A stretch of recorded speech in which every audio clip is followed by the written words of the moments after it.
Hello viewers, शिक्षक विद्यापीठ में आप सभी का स्वागत है। A very good morning to all of you.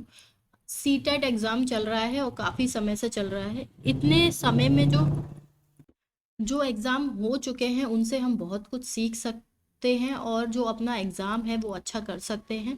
CTET का जो एग्ज़ाम पेपर है उसका पूरा एनालिसिस देखेंगे, जो कि अभी 2022 में हुआ है। नए साल में एग्ज़ाम जो हुए हैं उनके बारे में देखेंगे और आगे हम अपने जो एग्ज़ाम है उसको कैसे बेहतर कर सकते हैं। हमारा एग्ज़ाम कैसा, हमारी जो प्रिपरेशन है, स्ट्रैटेजी है, एंड के टाइम पे कैसी होनी चाहिए। और अगर आप अभी तक कंफ्यूज थे कि मैं करूं या ना करूं, अब एग्ज़ाम देने जा रहे हैं, तो अगर आपके पास एक दिन भी है तो भी आप एग्ज़ाम अच्छे से कर सकते हैं। अगर आप पेपर का एनालिसिस देख लेते हैं, आप समझ जाते हैं कि कैसे पेपर आ रहे हैं, एक बार रिवाइज करके चली जाइए, आपका पेपर अच्छा हो जाएगा।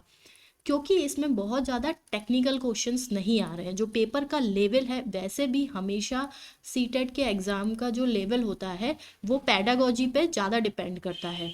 और अभी भी ज़्यादा टेक्निकल क्वेश्चंस नहीं है, परंतु हाँ, जो साइकोलॉजी है उसमें चेंज आया है।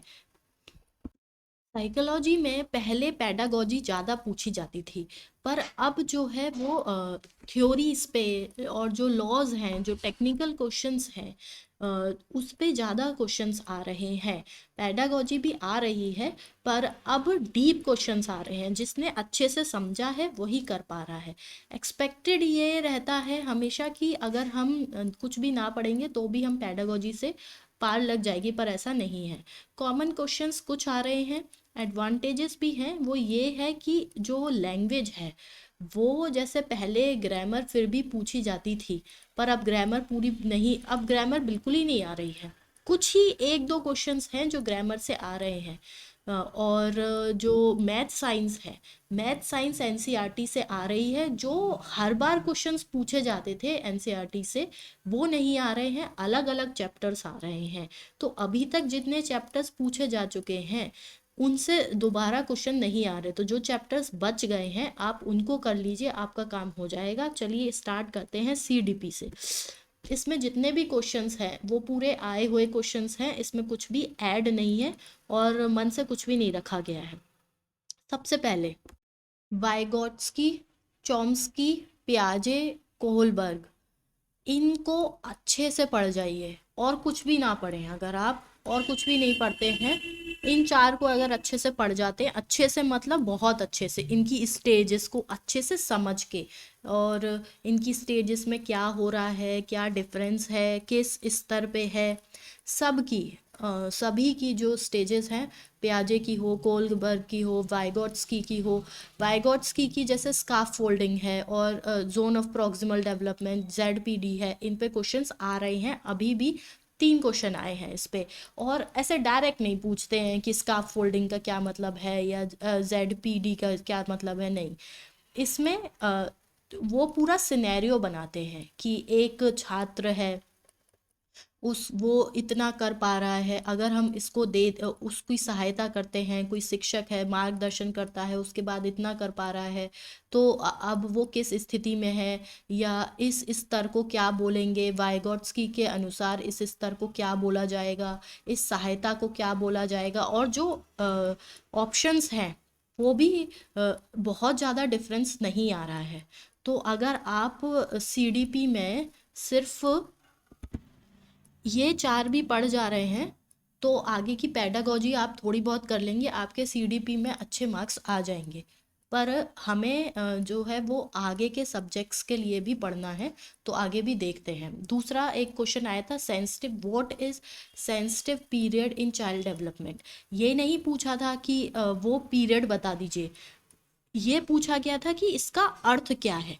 Sensitive period in child development, जो बालक के विकास में जो सेंसिटिव पीरियड होता है उसका अर्थ क्या है।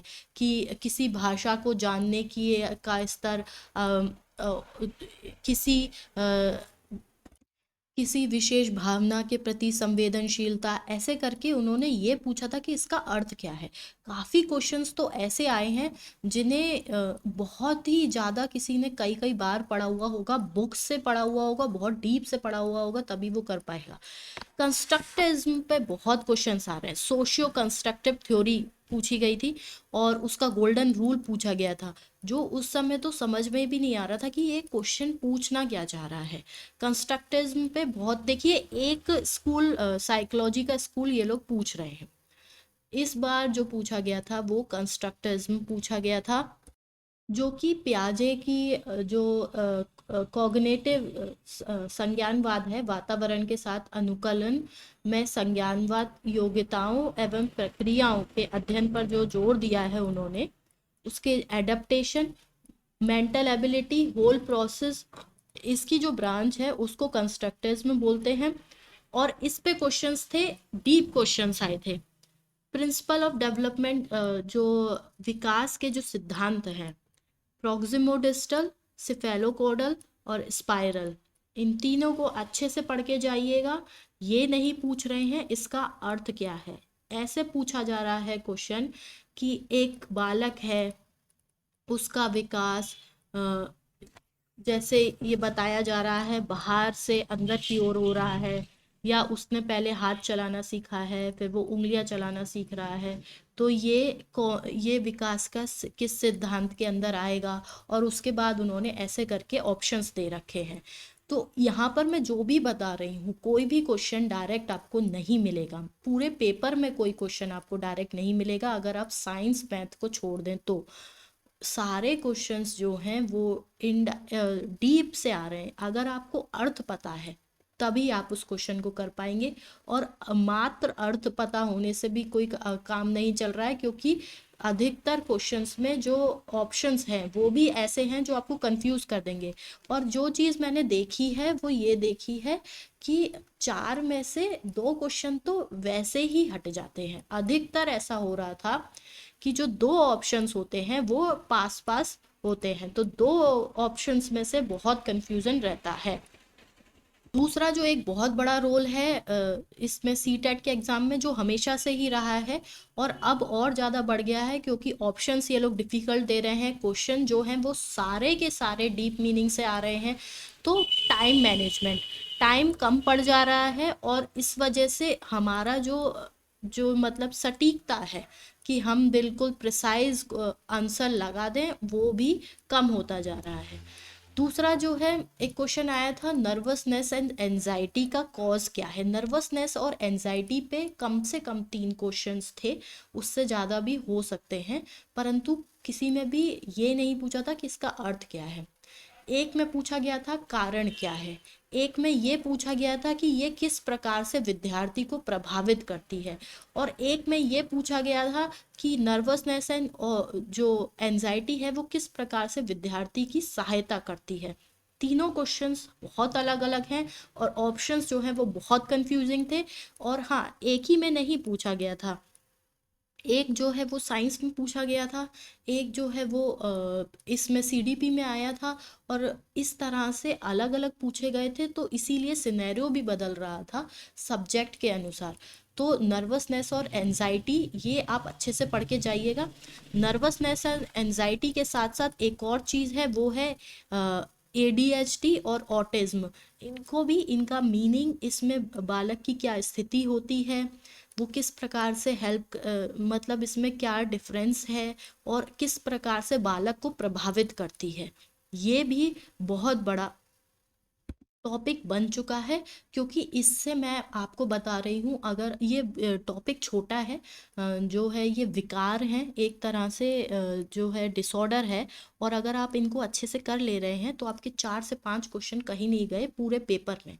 पूरे पेपर में अलग अलग सब्जेक्ट्स में इससे क्वेश्चन आ रहे हैं। एडीएचडी मतलब कि attention deficit hyper active disorder. तो अटेंशन डेफिसिट में क्या होता है कि वो गंभीरता नहीं रख पाता है, धैर्य नहीं रख पाता है। क्वेश्चंस कैसे आ रहे हैं, ये नहीं पूछा जा रहा है कि ये इस बीमारी के अंदर क्या होता है, ये पूछा जा रहा है कि एक बालक है जो धैर्य नहीं धारण कर पा रहा है, या वो रिजल्ट तक, परीक्षा के परिणाम तक का समय जो है वो व्यतीत नहीं कर पा रहा है, या फिर ऐसे था, एक सिनेरियो ऐसे बनाया गया था कि एक कक्षा में एक बालक है, वो शांति से बैठ नहीं पा रहा है जब अध्यापिका उससे कह रही हैं बैठने के लिए, और उस प्रकार से अलग अलग करके ऑप्शंस दे रखे थे, और उसमें पूछा गया था कि वह बालक एडीएचडी का जो है से प्रभावित हो सकता है, ऐसे करके ऑप्शंस दे रखे थे।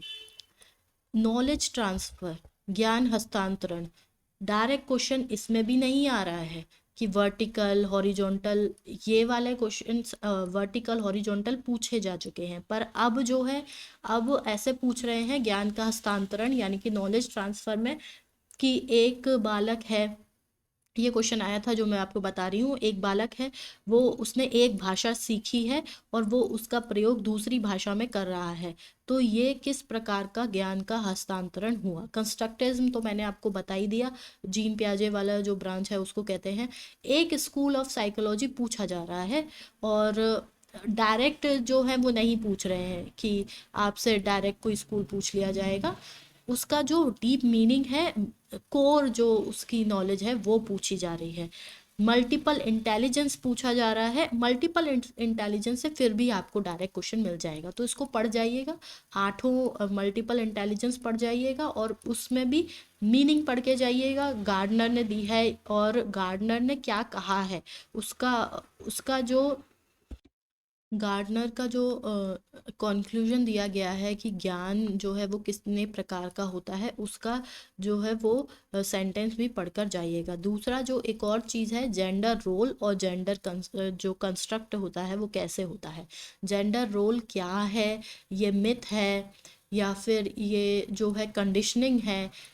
ये क्वेश्चन ये पूछा गया था जेंडर रोल के ऊपर कि जो जेंडर रोल है वो क्या क्या है, वो मिथ है या फिर हमारी कंडीशनिंग करी गई है, या बालक में बचपन से ये बात पाई जाती है। इस प्रकार से एक क्वेश्चन था, तो ध्यान रखिएगा जो जेंडर रोल है वो हमें समाज सिखाता है।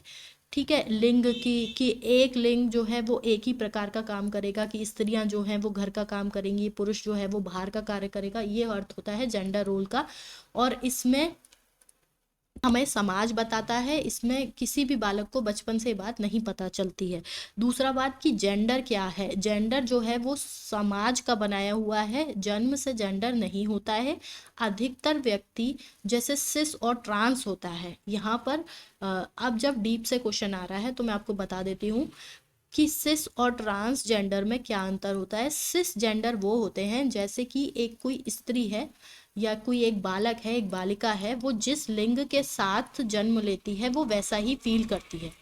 पर एक ट्रांसजेंडर होते हैं जिसमें अगर कोई पुरुष के समान पुरुष के लिंग के साथ जन्म लेता है, परंतु वो अनुभव करता है कि मैं स्त्री जैसा अनुभव करता हूँ अंदर से, उन्हें ट्रांसजेंडर कहते हैं। इसीलिए अब ये बात सिद्ध हो चुकी है कि जो जेंडर है वो एक समाज की बनाई हुई जो है वो धारणा है, ये बायोलॉजिकल नहीं है। इस बात को अच्छे से याद रखिएगा, सी टेट में हमेशा ये क्वेश्चन इनसे आता है और आगे भी आएगा। उसके बाद कक्षा में शिक्षा का स्तर, एक और ये क्वेश्चन है, और इससे भी दो तीन क्वेश्चन आए थे कि ऐसे क्वेश्चन पूछा गया था, एक शिक्षिका है वो कक्षा में कोई एक कॉन्सेप्ट दे दिया है, जैसे मान लीजिए कि जैसे ईवीएस का एक क्वेश्चन था कि वो शेल्टर पढ़ाना चाहती है, तो वो किस प्रकार से प्राइमरी लेवल में किस प्रकार से पढ़ाए, जूनियर में किस प्रकार से पढ़ाए, अपर जूनियर में किस प्रकार से पढ़ाए। मतलब कि वो बालक को जैसे जब पेपर 1 में पूछा गया था, ये क्वेश्चन दोनों में पूछा गया था, लेकिन कॉन्सेप्ट जो है वो अलग अलग था। एक बार शेल्टर पे पूछा गया था और एक बार भार और तोलन पे पूछा गया था।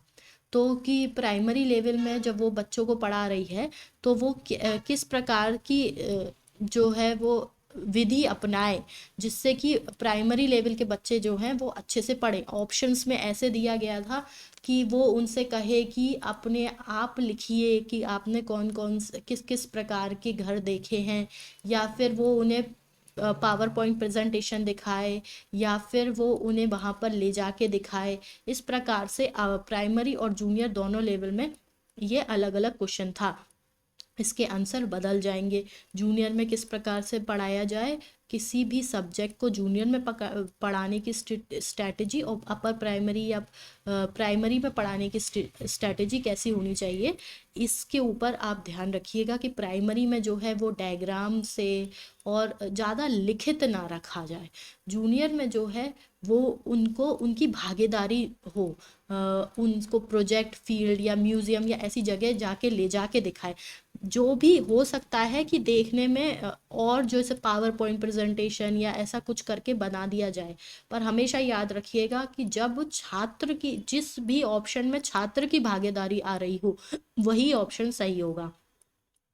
एक और क्वेश्चन है थ्योरीज, इसी से ही रिलेटेड क्वेश्चन है और ये भी क्वेश्चन आया था, थ्योरीज हाइपोथेसिस।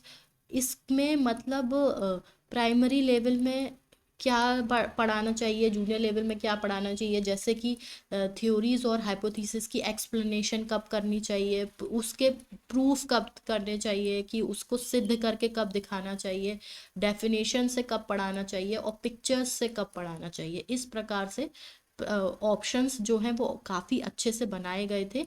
तो सीडीपी मैं बता रही हूँ, बहुत ज़्यादा लेंदी पेपर हो जाता है, सीडीपी में ही काफ़ी टाइम लग जाता है और जो ऑप्शंस हैं वो भी काफ़ी अच्छे से बनाए जा रहे हैं, डीप से मीनिंग आ रहा है।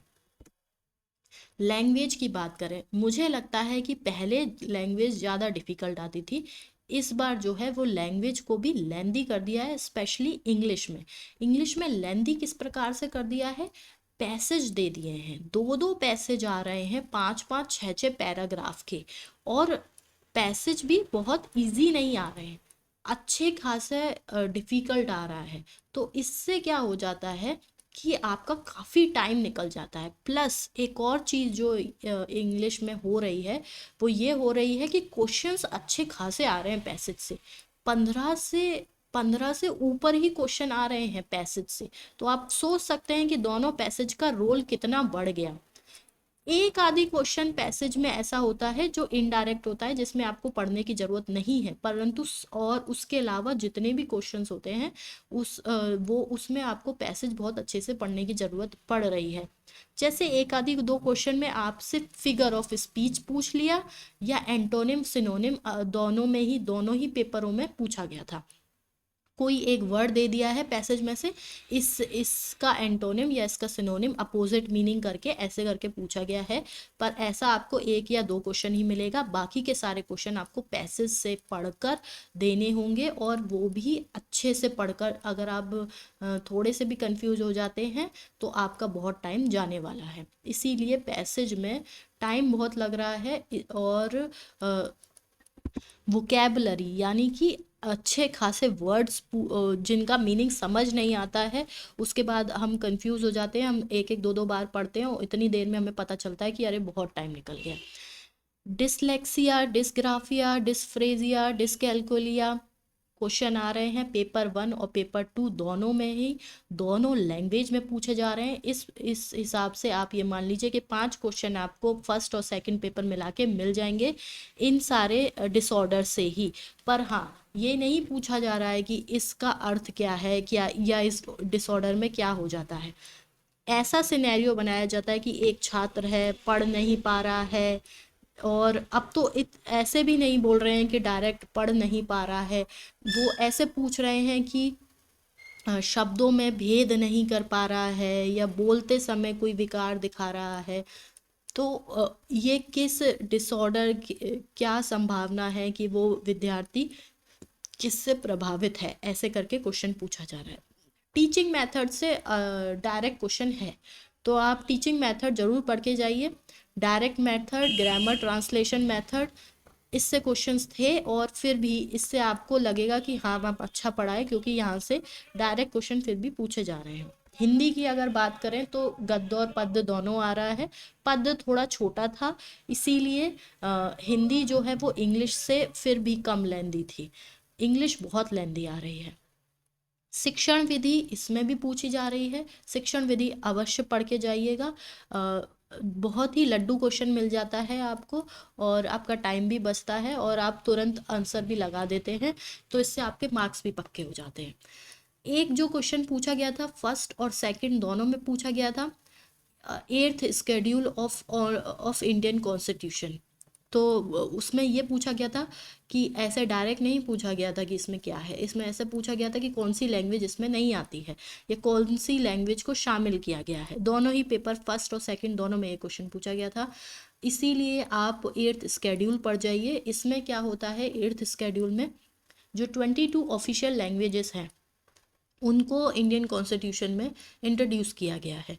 उसके आर्टिकल 343(1), 343(2) आर्टिकल भी पढ़ के जाइए। हिंदी और इंग्लिश का स्टेटस क्या है, हिंदी कौन सी भाषा है भारत की, इंग्लिश को किस स्टेटस से रखा गया है, इसको भी। और चॉम्स्की को तो पढ़ना ही पढ़ना है आपको। तो ये भी काफ़ी, मतलब आपको डायरेक्ट जो है आपका टाइम बचाता है और डायरेक्ट आपको नंबर दिलवाता है। तो ये जो वीडियो बहुत लंबी हो जाएगी, इसीलिए मैथ, साइंस और ईवीएस की हम एक और वीडियो बना देते हैं, जिसमें मैथ, साइंस और ईवीएस के आपको क्वेश्चंस पता चल जाएंगे। जितने भी जो भी मैंने बताया है वो एग्जैक्ट बताया है। आप इसको पढ़ जाते हैं तो आपके आगे का पेपर बहुत अच्छा होगा। एनालिसिस में मैं आपको इतना ही बता सकती हूँ कि पेपर का जो लेवल है वो मीडियम है, पर लेंदी है। आपका टाइम मैनेजमेंट बहुत बड़ा रोल प्ले करता है सीटेट के एग्ज़ाम में। आप सीडीपी को और जो पेडागोजी है उसके जो ऑप्शंस हैं उसको कितनी जल्दी सिलेक्ट कर पाते हैं, क्वेश्चन को कितने अच्छे से समझ पाते हैं, और ये इस बात पर डिपेंड करता है कि आपने टॉपिक कितना डीपली पढ़ा हुआ है। मैं ये बिल्कुल नहीं कहूँगी कि सब कुछ पढ़ के जाइए, पर अगर मैंने आपको जितना बताया उतना आप पढ़ जा रहे हैं और जो टॉपिक पढ़ रहे हैं उससे अच्छे से पढ़िए। रटने का कोई रोल नहीं है यहाँ पर, कोई आपसे डेट नहीं पूछी जा रही। रटने का मुश्किल से 2 से 3 क्वेश्चन आपसे पूछे जा रहे हैं, बाकी के सारे क्वेश्चंस आपकी समझदारी के ऊपर निर्भर करते हैं। एक पेपर देने के बाद दूसरे पेपर में एनर्जी बहुत एग्जॉस्ट हो जाती है, तो इसीलिए मैं कहूँगी कि आप जो है वो एक दिन प्रैक्टिस कर लीजिए। अगर आपके पास टाइम है तो एक दिन, कम से कम एक दिन की प्रैक्टिस कर लीजिए, कि आपको बैठने की आदत लग जाए, कि 2.5 घंटे आपको सुबह कंसंट्रेट होकर काम करना है, उसके बाद 2-2.5 घंटे बाद फिर से 2.5 घंटे बैठना है। इससे क्या होगा कि दूसरे पेपर में आपकी कंसंट्रेशन बनी रहेगी, वरना वहाँ पर आप दूसरे पेपर में उतने अच्छे से फोकस नहीं कर पाएंगे। पूरे पेपर में अगर आप एक्सपेक्टेड क्वेश्चंस, जैसे मैं बता रही हूँ, जो कॉमन क्वेश्चंस हैं वो कर जाते हैं, तो आपका पेपर का जो पास क्वालिफाई तो छोड़ ही दीजिए, आपके मार्क्स बहुत अच्छे आ जाएंगे। कॉमन क्वेश्चंस पेपर फर्स्ट और पेपर सेकंड में कॉमन क्वेश्चंस आ रहे हैं कॉन्सेप्ट वाइज। हाँ, उनका लेवल थोड़ा बढ़ा दिया जाता है। तो अगर आप पेपर फर्स्ट देकर आते हैं तो उनको एक बार देख लीजिए, उनके जो आंसर्स हैं जिनमें आपको डाउट है उसे देख लीजिए, उस कॉन्सेप्ट को देख लीजिए, क्योंकि पेपर सेकंड में भी उस कॉन्सेप्ट के ऊपर और क्वेश्चन आपको मिलेंगे। काफ़ी ऐसे क्वेश्चंस मैंने देखा कि जो पेपर फर्स्ट में थे उसी कॉन्सेप्ट पे पेपर सेकंड में भी थे, पर वही है कि प्राइमरी और जूनियर का अंतर था। अ, आप हमारे साथ अंत तक बने रहे, इसके लिए बहुत बहुत धन्यवाद। आपका दिन शुभ हो और आपका पेपर बहुत अच्छा हो।